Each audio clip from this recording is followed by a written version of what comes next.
तो स्वागत है आप सभी का अपने आज के इस बेहतर वीडियो में। और आज के इस बेहतरीन वीडियो में हम वैद्युत रासायनिक चैप्टर क्लास 12 का एक और बेहतरीन टॉपिक देखने वाले वैद्युत रासायनिक श्रेणी स्टूडेंट, ठीक है। और यह भी कई बार एग्जामों में पूछा गया है स्टूडेंट्स, तो ये भी पढ़ना हमारे लिए बहुत ही इंपॉर्टेंट है, महत्वपूर्ण टॉपिक है। क्लियर स्टूडेंट्स, क्या पूछा जाता है? इससे पूछा जाता है कि वैद्युत रासायनिक श्रेणी क्या है, इसके लक्षण क्या है, अनुप्रयोग क्या है। भाई साहब, ये बहुत ही ज्यादा पूछे जाने वाले टॉपिक। क्लियर? लेकिन क्या हमें यही पढ़ना है? नहीं, हमें इस श्रेणी को समझना है स्टूडेंट्स, इस श्रेणी को याद करना है। बहुत ही ज्यादा ये आपको बेनिफिट देगा आगे चीजों को आसान बनाने में, क्योंकि आंकिक प्रश्नों में वही फंसते हैं जो वैद्युत रासायनिक श्रेणी को नहीं समझते हैं। बिल्कुल सही सुना आपने। तो आज आपको ये तो पढ़ना ही है, लेकिन साथ साथ इस श्रेणी को हमारे साथ दोस्तों एक बेहतरीन ट्रिक के साथ आपको हम बता देंगे। बेहतरीन ट्रिक या स्टोरी समझ लो जो आपको माइंड में ही फिट हो जाएगा और श्रेणी आपके मुंह जबानी याद रहेगा, ठीक है। और उसका यूज क्या क्या होता है सब आज इस वीडियो में हम आपको बताने वाले हैं। चलिए क्यों कर रहे हैं वेट, अपने आज के इस महत्वपूर्ण टॉपिक को अब हम स्टार्ट कर देते हैं, ठीक है। तो सबसे पहले देख लेते हैं श्रेणी आखिर है क्या, लक्षण क्या है और अनुप्रयोग क्या है। ओके, तो ये कर दिया हमने पहले इरेज। तो स्टूडेंट्स, वैद्युत रासायनिक श्रेणी आपके सामने पहले हम यहां पर बना देते हैं। क्या है वो श्रेणी? तो श्रेणी इस प्रकार है आपकी। तो स्टूडेंट्स, ये रहा आपका पूरा वैद्युत रासायनिक श्रेणी जो कि हमने लिखा है, और आपको भी याद करा देंगे कैसे आप भी लिख सकते हो, माइंड में सब आपको याद रहेगा, ठीक है। Lithium, potassium, calcium, sodium, magnesium, aluminium सब आपको याद हो जाने वाला है। चलिए पहले देखते हैं कि वैद्युत रासायनिक श्रेणी भाई है क्या चीज। देखिए, ये एक श्रेणी है स्टूडेंट्स जिसमें हम क्या करते हैं ना, ये कैसे श्रेणी बनती है पहले वो समझ लीजिए। इस श्रेणी को बनाने में हम पहला काम करते हैं कि सारे विभिन्न तत्वों को पहले उठाते हैं, चाहे वो लिथियम हो गया, पोटेशियम हो गया, चाहे मैग्नीज हो गया, जिंक हो गया। पहले सारे विभिन्न तत्वों को हम एक जगह पहले लेते हैं, ठीक है। विभिन्न तत्वों को उठा लिया सर जी, ठीक है। अब इन विभिन्न तत्वों का हम क्या करते हैं दोस्तों, अपचयन इलेक्ट्रोड विभव देखते हैं। क्या देखते हैं हम? अपचयन। ध्यान दीजिएगा, यहां पर अपचयन शब्द मत भूलिएगा, काफी स्टूडेंट्स ये ध्यान ही नहीं देते, केवल इलेक्ट्रोड विभव रखते हैं। तो हम देखते हैं अपचयन इलेक्ट्रोड विभव सारे तत्वों का, अपचयन इलेक्ट्रोड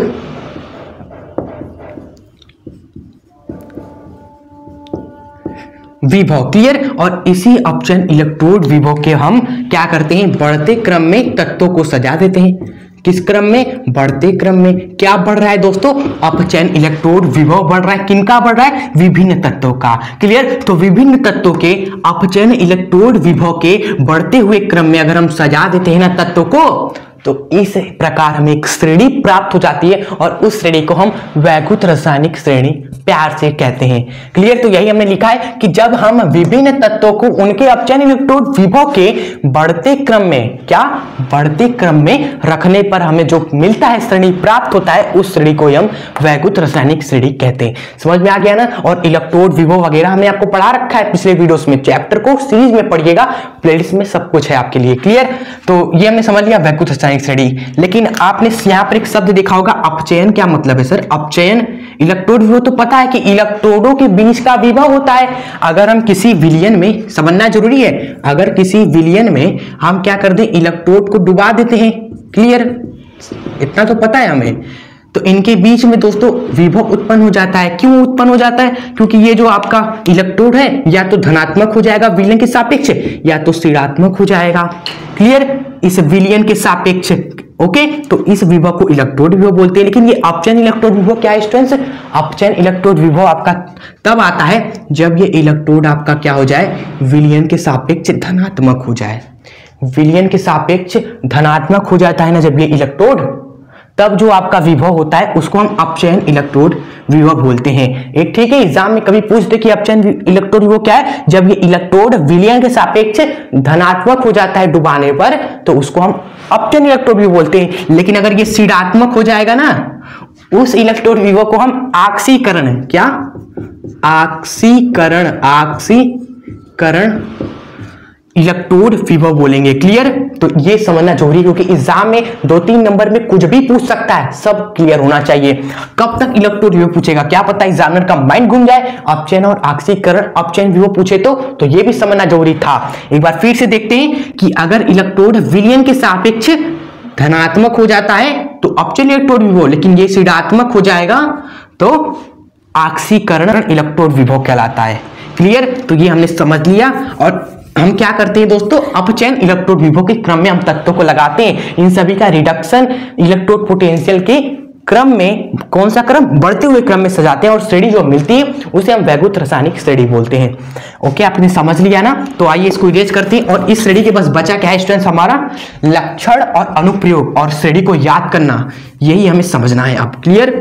चलिए, या इसको आप क्या बोल सकते हो ना, गुण भी बोल सकते हो, क्योंकि भाई लक्षण और गुण यही दो चीजें होते हैं जिससे हम किसी चीज को पहचान सकते हैं कि यार वो वही लड़का है, उस लड़के का लक्षण ये है कि वो बहुत तेज है, या गुण है ये कि वो बहुत ज्यादा तेज है पढ़ने में, जो एजुकेशन शास्त्र पढ़ता है। क्लियर? तो लक्षण और गुण किसी भी चीज को यूनिक बनाते हैं पहचानने के लिए। तो इसका पहला हम देखते हैं क्या लक्षण क्या है। इसका पहला लक्षण आप लिख देना कि ऊपर से नीचे आते हैं तो हमारा दोस्तों तत्वों का क्रियाशीलता घटता जाता है। ठीक है, क्रियाशीलता तत्वों की घटती जाती है। कब? पहला इसका लक्षण हो गया, ऊपर से नीचे आने पर तत्वों की क्रियाशीलता घटती जाती है। क्लियर? ठीक है, लेकिन अपचयन विभव आपका बढ़ रहा है ना, तो एक लक्षण आप ये नहीं लिख सकते हो कि आप बता रहे हो सर क्रियाशीलता घटती जा रही है। ठीक है, समझ रहे हैं कि यार ये अभिक्रिया बिल्कुल भी नहीं करेगा, लेकिन ये तो बहुत तेज क्रिया करेगा। लेकिन एक बात देखो, अपचयन विभव यहाँ पर बढ़ रहा है ना, तो हम एक लक्षण ये लिख देते हैं कि क्रियाशीलता भले ही घट रहा है, लेकिन ऊपर से नीचे आएंगे ना तो अपचयन विभव बढ़ रहा है। तो एक लक्षण आप को खुद ही लिख दोगे आप यहाँ पर इस तरीके से कि ऊपर से नीचे आने पर, ऊपर जो तत्वों की होती है ना अपचयन विभव, वो आपका नीचे आने पर बढ़ता जाता है। क्लियर? एंड एक वाक्य हमने और जोड़ दिया है कि भले ही आपका अपचयन विभव बढ़ रहा है, लेकिन जो आपकी अपचायक क्षमता होती है वह घटती जाती है, क्योंकि अपचयन आपका बढ़ेगा ना तो अपचायक अपने आप घटता जाता है। ये दोनों में रिलेशन होता है एक तरीके से। क्लियर? तो ये आपका हो गया एक लक्षण, दो लक्षण हो गए। एक दो लक्षण और देख लेते हैं ताकि मजा आ जाए। क्लियर? तो दो लक्षण और जो आप देखेंगे वो तो बहुत ही, इससे भी बहुत ही आसान है, उसके लिए तो भाई इरेज करना ही पड़ेगा, आप नोट कर लीजिए इसे। चलिए, तो आइए देख लेते हैं दो और लक्षण। तो आइए स्टूडेंट देख लेते हैं दो और लक्षण। और देखिए ये तो आपको अभी याद हो जाएगा। पहला लक्षण ये है कि ये श्रेणी एक ऐसी श्रेणी है ना भाई, ये श्रेणी एक ऐसी श्रेणी है जिसमें आप देखोगे तो हाइड्रोजन का, तो यहाँ पर हाइड्रोजन है ना, इस हाइड्रोजन का जो इलेक्ट्रोड विभव होता है वह 0 वोल्ट होता है। क्या होता है? 0 वोल्ट होता है। ये वही श्रेणी है जिसमें हाइड्रोजन का अपचयन विभव 0 होता है। तो ये पहला लक्षण ये हो गया कि इस श्रेणी में हाइड्रोजन का अपचयन विभव 0 होता है। ये तो आपने पढ़ा होगा हाइड्रोजन इलेक्ट्रोड को, जब हमने पढ़ाया था तो उसमें हमने बताया भी था। उसके बाद दूसरा लक्षण ये है कि चलो ठीक है, हाइड्रोजन का 0 है और ये श्रेणी क्या श्रेणी है दोस्तों, इसमें ऊपर से नीचे आने पर अपचयन विभव बढ़ रहा है ना, बढ़ रहा है, अपचयन विभव बढ़ रहा है, बढ़ रहा है, बढ़ रहा है, और हाइड्रोजन का यहाँ 0 आया। मतलब कि हाइड्रोजन से पहले ये जो सारे तत्व होंगे इन सभी का दोस्तों नेगेटिव होगा ना, इन सभी का नेगेटिव होगा ना, इन सभी का नेगेटिव होगा कि नहीं? क्योंकि नेगेटिव होंगे, 0 से छोटा होगा इसका भी 0 से छोटा होगा इलेक्ट्रोड विभव होगा ना। मतलब कि 0 से छोटा क्या होता है? नेगेटिव होता है। इसलिए इन सभी का, हाइड्रोजन के ऊपर में जितने सारे तत्व है इन सभी का इलेक्ट्रोड विभव, अपचयन इलेक्ट्रोड विभव वो आपका नेगेटिव होता है। एंड हाइड्रोजन के बाद जो आएंगे भाई उनका 0 से बड़ा होगा, इसलिए इन सभी का पॉजिटिव होता है। ठीक है, ये आपका चौथा लक्षण हो गया जो कि हमने लिखा है यहीं पर कि इस श्रेणी में हाइड्रोजन के ऊपर के तत्व का अपचयन विभव नेगेटिव, लेकिन जो दोस्तों नीचे आते हैं हाइड्रोजन के उन सभी का 0 से ज्यादा यानी कि पॉजिटिव होता है। ओके स्टूडेंट्स, चलिए तो ये हमने देख लिया चारों लक्षण। अब हमें देखना है इस श्रेणी के अनुप्रयोग क्या है, और अनुप्रयोग ही बहुत ही ज्यादा इंपॉर्टेंट है, और चौथा अनुप्रयोग को तो आपको मिस नहीं करना है जो हम आपको बताएंगे। ठीक है, तो पहले आइए इन सभी को इरेज करते हैं। तो अब हम देखने वाले अनुप्रयोग जिसको हम यूज भी बोलते हैं। यूज मतलब कि इस श्रेणी का आखिर हम यूज, हमें फायदा क्या है, यही हम देखने वाले हैं। तो सबसे पहला एवं दूसरा जो फायदा है वो आप देखिए, और रटना नहीं है, हमारे साथ इसको अभी ही याद कर लेना है। ठीक है, और नोट्स वगैरह तो आपको हम दे देंगे, इस पूरे टॉपिक का नोट्स आपको हमारे द्वारा मिल जाएगा free of cost, description box में लिंक है। क्लियर? तो आप समझिए मेन फोकस। ठीक है, तो पहला जो इसका यूज है ना कि ऊपर से नीचे आते हैं तो वैद्युत धनात्मक लक्षण आपका घटता है, वैद्युत धनात्मक लक्षण घटता है। अब ये वैद्युत धनात्मक लक्षण आपको पता होगा स्टूडेंट्स, धनात्मक होने का गुण, जैसे ये हमने उठा लिया ये सोडियम को, तो आपको पता है ना कि सोडियम क्या करता है, एक इलेक्ट्रॉन त्यागने की क्षमता रखता है, ये इलेक्ट्रॉन त्याग सकता है आसानी से और क्या बन जाता है Na+ बन जाता है, यानी कि इसके पास क्षमता है इलेक्ट्रॉन त्यागने की, इसलिए इसको हम वैद्युत धनात्मक तत्व बोलते हैं। और ये देखिए कॉपर भी स्टूडेंट्स इलेक्ट्रॉन त्यागने की इसके पास भी टेंडेंसी नहीं है, ये कॉपर +2 इलेक्ट्रॉन ले लेता है, लेकिन कॉपर से कॉपर +2 बनाने में बहुत ही मेहनत लगती है। इसलिए दोस्तों जो ऊपर वाले तत्व होते हैं ये वैद्युत धनात्मक तत्व होते हैं, और इससे आप नीचे जाते जाओगे तो वैद्युत धनात्मक लक्षण भाई साहब आपका घटता जाता है। अब बताओ वैद्युत धनात्मक लक्षण घटेगा, अगर कोई इंसान दोस्तों अच्छा नहीं है तो वो क्या होगा, बुरा होगा। इसी तरह अगर वैद्युत धनात्मक लक्षण आपका घट रहा है ना, तो दूसरा अनुप्रयोग आप खुद ही लिख दीजिएगा, याद नहीं करना। इस श्रेणी में आप ऊपर से नीचे आओगे तो बढ़ने क्या लगेगा, वैद्युत ऋणात्मक लक्षण स्टूडेंट्स, ठीक है। एक चीज घटता है तो उसका अपोजिट पार्टी बढ़ता है। ओके, तो ये दो अनुप्रयोग आप याद रख सकते हो। वैद्युत धनात्मकता क्या है, इलेक्ट्रॉन त्यागने की क्षमता, ऋणात्मकता क्या है, इलेक्ट्रॉन ग्रहण करने की क्षमता, ठीक है। चलिए तो अब हम देख लेते हैं स्टूडेंट्स क्या दो और अनुप्रयोग, और चौथा अनुप्रयोग फिर कह रहे मिस मत करिएगा। ओके, तो आइए हम देखते हैं तीसरा अनुप्रयोग, ठीक है, इसको भी समझ लेते हैं। आपने एक रिएक्शन अभिक्रिया क्लास 9th में जरूर देखी होगी, वो अभिक्रिया आपने क्लास 10th में भी शायद देखी होगी जरूर, 9th में भी होता है कि हाइड्रोजन का या अम्ल का, हाइड्रोजन का अम्ल हो गया HCl हो गया, या फिर H2SO4 हो गया, कहीं ना कहीं अम्ल का आपने अभिक्रिया दोस्तों आपने धातु से जरूर कराया होगा, करा है कि नहीं। हाइड्रोजन गैस निकलती थी, याद करो क्लास 10th में ही शायद, हाँ क्लास 10th में ही होता है ये अम्ल क्षार एवं लवण में, ठीक है। तो धातु का अभिक्रिया अम्ल से होता है, तो आपने देखा था हाइड्रोजन गैस बन जाती है, यानी कि हाइड्रोजन का विस्थापन हो जाता है। और धातु में जैसे हमने Na ले लिया, सोडियम हाइड्रोजन को निकालकर खुद क्या बना लिया था दोस्तों, NaCl बना देता था, होता था कि नहीं ऐसा रिएक्शन।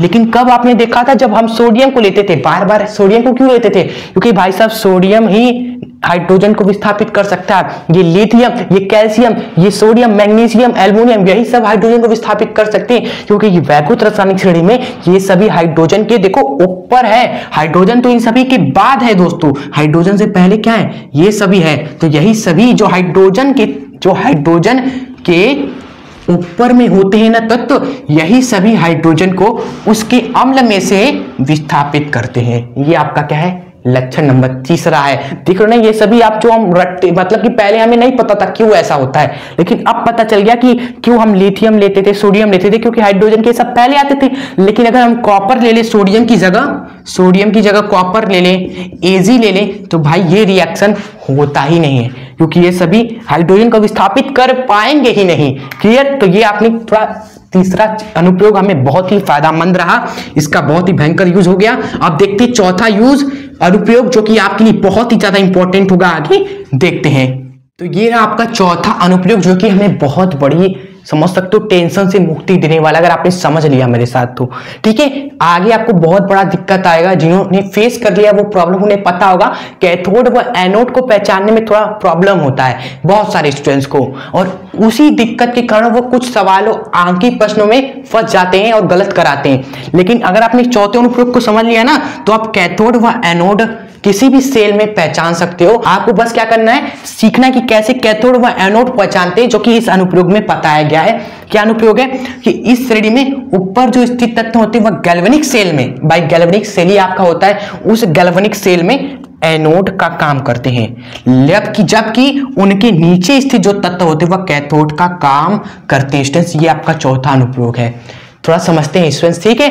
जैसे गैल्वेनिक सेल का उदाहरण था हमारा एक डैनियल सेल, एक तरफ लेते थे जिंक को, जो कि क्या होता था, एनोड होता था, और एक तरफ लेते थे कॉपर को, जो कि होता था कैथोड। और देखो जिंक कहां पर है, तो जिंक देखेंगे सर, जिंक तो हमारा यहां फंसा पड़ा हुआ है, यहां पर बेचारा है, और कॉपर कहां है दोस्तों, इस जिंक के नीचे है कॉपर, जिंक के देखो नीचे है में आपको कहीं कॉपर मिलेगा, जिंक के नीचे में कहीं कॉपर मिलेगा, जो कि यहां पर है, ठीक है। तो कैथोड का काम कौन करता है, ये आपको स्टडी से पता चला कि कैथोड का कार्य वो करेगा जो दोस्तों नीचे पाया जाएगा, ठीक है, और एनोड का काम वो करेगा जो दोस्तों ऊपर में पाया जाएगा। ओके, अब एग्जाम में आपको पूछेगा सेल विभव, और आपको दो दे देगा, जैसे एक आपको आयरन दे दिया, ठीक है, और आपको दे दिया दोस्तों एक मान लो ये कॉपर आपको दे दी, कॉपर आपको दे दिया, क्लियर। इसका विभव आपका दे दिया V1, इसका विभव दे दिया V2, और आपसे सेल विभव पूछेगा तो आप क्या करोगे, कैथोड व एनोड को कैसे पहचानना है, जो तरीका हमने आपको बताया। जो कैथोड होगा दोस्तों, जो एनोड होगा दोस्तों, एनोड में क्या छुपा है, ए छुपा है। ए क्या होता है, पहले आता है, मतलब कि श्रेणी में दोस्तों इन दोनों में से जो पहले आएगा ना वही आपका एनोड होगा। तो जरा एनोड बता दीजिए तो क्या होगा। एनोड की बात करें सर जी, इसमें से कौन पहले आ रहा है देखेंगे तो दोस्तों ये आपका देखेंगे यहां पर, ये देखो ये आयरन पहले आ रहा है, तो एनोड आपका क्या हो जाएगा, आयरन हो जाएगा। कैथोड क्या हो जाएगा, जो इसके बाद आएगा, एक पहचाने दूसरा अपने आप दोस्तों आप पहचान लोगे, कैथोड अपना कॉपर हो जाएगा, क्लियर। तो कैथोड एनोड पता चल गया, घटा दोगे दोनों को तो आपका आ जाता है इस तरीके से। अंकित प्रश्न आगे हम करेंगे, समझेंगे, सेल विभव आगे हम पढ़ेंगे, लेकिन आपको सीख के क्या, आप सीखे ही नहीं कि कैथोड व एनोड कैसे पहचानते हैं।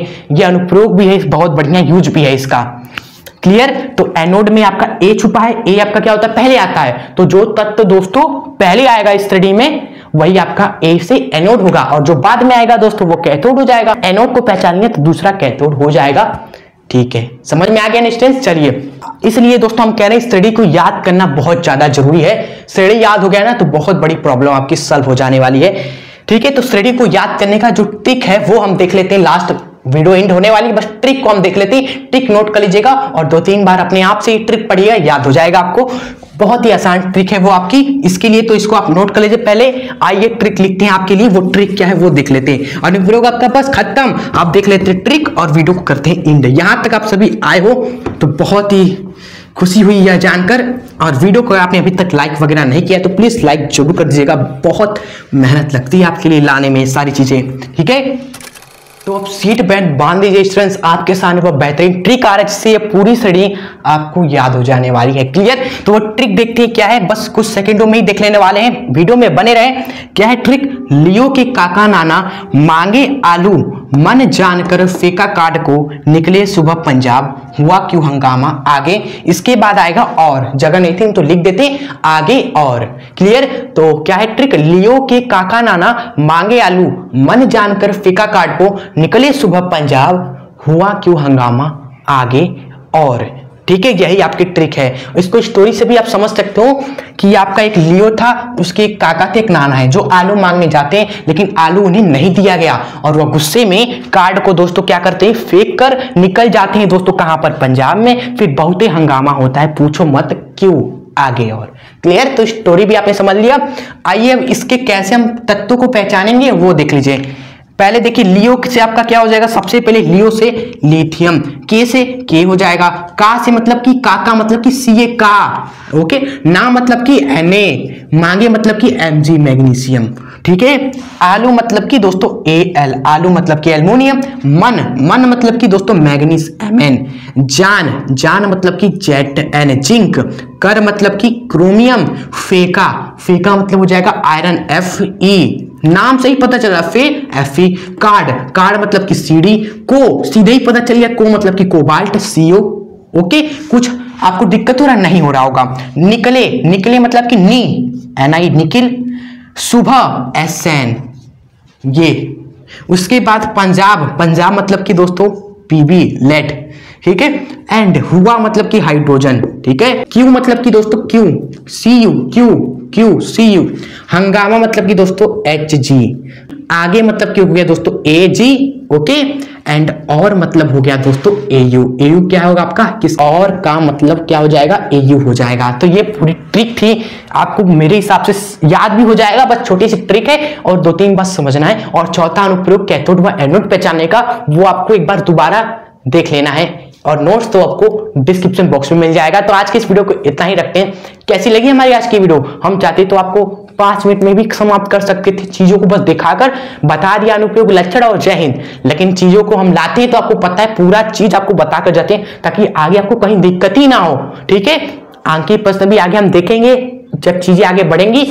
तो आज की वीडियो को इतना ही रखते हैं। वीडियो अच्छी लगी तो वीडियो को लाइक जरूर करके जाइएगा, एंड अगर आप सभी चैनल पे नए तो चैनल को हमारे सब्सक्राइब भी जरूर कर लें, एंड दोस्तों को शेयर भी जरूर करें वीडियो को, ताकि उन्हें भी फायदा पहुंचे। और प्यारा सा कमेंट भी जरूर कर दीजिएगा आपकी वीडियो कैसी लगी हमारी आपको, ठीक है। तो मिलेंगे आपसे नेक्स्ट धमाकेदार वीडियो के साथ, तब तक के लिए हंसते रहें एंड खुश रहें आप सभी। जय हिंद, वंदे मातरम।